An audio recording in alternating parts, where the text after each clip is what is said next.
ṣé ìyàwó méjì o ṣé ẹ̀ṣẹ̀ ni ṣé ẹni tó bá ti ní ìyàwó méjì yẹn kò lè rí ọ̀run lọ ògo ni fún Ọlọ́run lókè ọ̀run adúpẹ́ lọ́wọ́ Ọlọ́run ló dẹ̀ wá sí láti lọ́jọ́ òní mo tún mú ọ̀rọ̀ tuntun ní mo máa pè ọ̀rọ̀ tá a tún sọ di tuntun tó máa tún ayé mi àti rẹ ṣe tó máa tú ẹ sílẹ̀ nínú ìdè ọ̀tá ọ̀rọ̀ tó máa gbọ́ tí inú ọgbọ́n máa dùn òní mo tún mú wá bá ọ lónìí kí lọ̀rọ̀ náà o ọ̀rọ̀ tí mo ti sọ tẹ́lẹ̀ náà ni wípé kí ni ṣé kò sí solution ni sí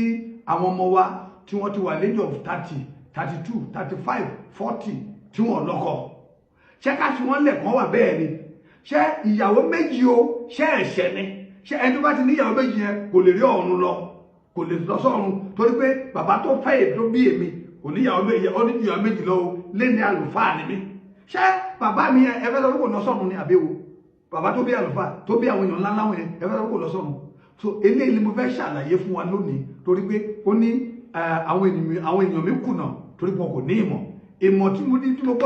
pé ọ̀kan náà bàbá wa ọ̀kan náà pásítọ̀ wa ó ti sọ̀rọ̀ yìí nínú mídíà tí àwọn kan takò mo dẹ̀ wò pé ẹ jẹ́ ká láyé wa tó dà ká rí nínú bíbélì ọ̀rọ̀ tá a fẹ́ sọ lónìí ni pé bàbá ìyàwó méjì kò ní kó má lọ sí ìjọba ọ̀run ìyàwó kan kò ní kó má lọ sí ìjọba ọ̀run ìyàwó mẹ́ta kò ní kó má lọ sí ìjọba ọ̀run kí lọ́lọ́run fẹ́ lò Ọlọ́run fẹ́ lò ẹni àwa là ń gbàdúrà ní church God of all solution pé ohun gbogbo lẹ lè ṣe àṣetì kò sí lọ́rọ̀ rẹ àwọn alákọ̀ọ́ni náà pé kò sí kan lọ́wọ́ ò lè ṣé ọmọ tiẹ̀ tó wà lé yẹn ó fẹ́ kọ́ lọ́kọ tó ẹ̀ wá jókòó sí church ẹ̀ wá máa preach ẹ̀ máa preach ẹ̀ ní preach wisdom the Bible says ó ní ìwọ tó bá gba òfin gbọ́ a ó fi òfin ṣèdájọ́ rẹ̀ ṣùgbọ́n ìwọ tó bá gba ìgbàgbọ́ gbọ́ ìgbàgbọ́ la máa lò fún ọ so ẹ̀yin ará mi ní Olúwa ibi tí kíni ti ṣẹlẹ̀ wá nìyẹn ẹ jẹ́ ká wò ó in that book kó lè kó mo lọ sí ọ̀rọ̀ Ọlọ́run yẹn ká ṣàlàyé fún wa kí a tó gba òmìnira a wà lábẹ́ òfin òyìnbó abá òfin àwọn òyìnbó la wà nígbà tá a ti gba òmìnira so òfin òyìnbó yìí wọ́n lò lé wa lórí ẹ̀sìn ìbílẹ̀ tèmi ó yàtọ̀ sí ti Ìgbò àṣà Yorùbá yàtọ̀ sí àṣà Ìgbò àṣà tí Ìgbò yàtọ̀ sí tàwùsá tàwùsá yàtọ̀ sí Fúlàní tí Fúlàní yàtọ̀ sí tìgbìrà yàtọ̀ sí Kòkó ó yàtọ̀ síra wọn ètò ìgbéyàwó Yorùbá ó yàtọ̀ sí ètò ìgbéyàwó ti ilẹ̀ Ìgbò ó yàtọ̀ sí ètò ìgbéyàwó ti Hausa bẹ́ẹ̀ ni ètò ìgbéyàwó orílẹ̀-èdè kọ̀ọ̀kan yàtọ̀ síra wọn ṣùgbọ́n nígbà tí àwọn òyìnbó yìí máa kó wa lẹ́rú ètò ìgbéyàwó tiwọn náà yìí bọ́ọ̀sì lé wa lórí wọ́n wá gba ètò ìgbéyàwó tiwa wọ́n gbà lọ́wọ́ wa wọ́n wá pè ètò ìgbéyàwó tiwa ní ẹ̀ṣẹ̀ wọ́n wá ní one man one husband one wife wọ́n wá wò ó ọkùnrin tó bí obìnrin méje ńkọ́ ẹni kọ́kọ́ ló bá fẹ́ ọmọ yìí wọ́n òwò yẹn wọ́n wá gbà Ọlọ́run tí à ń sìn Ọlọ́run solution Ọlọ́run tí kò sí ohun tí Ọlọ́run ò lè ṣe kò sí àràtọ̀ Ọlọ́run ò lè dá àṣetì ò sí lọ́dọ̀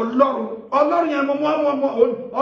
mú alẹ́ ni o mo fẹ́ kó mọ Ọlọ́run ọba tó ní ọgbọ́n ọba tó ní ìmọ̀ ọba tó ní òye ọba tí làákàyè ń bẹ ní ọwọ́ rẹ̀ òun ni mo mú wá fún lónìí ọba tí kì í ṣe òǹtì Ọlọ́run hallelujah Ọlọ́run mi ló ń jẹ́ bẹ́ẹ̀ wá gbọ́ o in the book of what okay 21 verse 10. bí ó bá sì ṣe fẹ́ obìnrin mìíràn ó ní bí ọkùnrin kan bá níyàwó tẹ́lẹ̀ tó wá lọ fẹ́ another wife. oúnjẹ rẹ̀. ó ní kò gbúdọ̀ dún lóúnjẹ rẹ̀. aṣọ rẹ̀. kò gbúdọ̀ dín ní aṣọ rẹ̀. àti ìṣe ọkọ láya rẹ̀. ó gbúdọ̀ máa ṣojú ìṣe rẹ̀ gẹ́gẹ́ bí ọkọ. kí ó má ṣe yẹ̀. ìṣojú ẹ̀ lọ́dọ̀ ọkọ kò gbúdọ̀ yẹ̀ ó gbúdọ̀ máa ṣojú ìṣe rẹ̀ déédéé tó bá lóun fẹ́ láàárọ̀ á fún tó bá lóun fẹ́ lọ́sàn-án á fún ebi ò gbúdọ̀ pa ìyà ò gbúdọ̀ jẹ ó gbúdọ̀ mẹ́sàn kó tọ́jú ẹ̀ torí pé òfin ìyàwó kejì ni ẹ yes. bí òun kì yóò bá ṣe ohun mẹ́tẹ̀ẹ̀ta yìí. bí òun bá ti ṣe ohun tá a sọ yìí kó má fẹ́ ìyàwó méjì. ǹjẹ́ kí òun kí ó jáde kúrò lọ fẹ́ ní àìsanwó. nǹkan tí mo sọ tó bá ti pé òun ò ṣe é o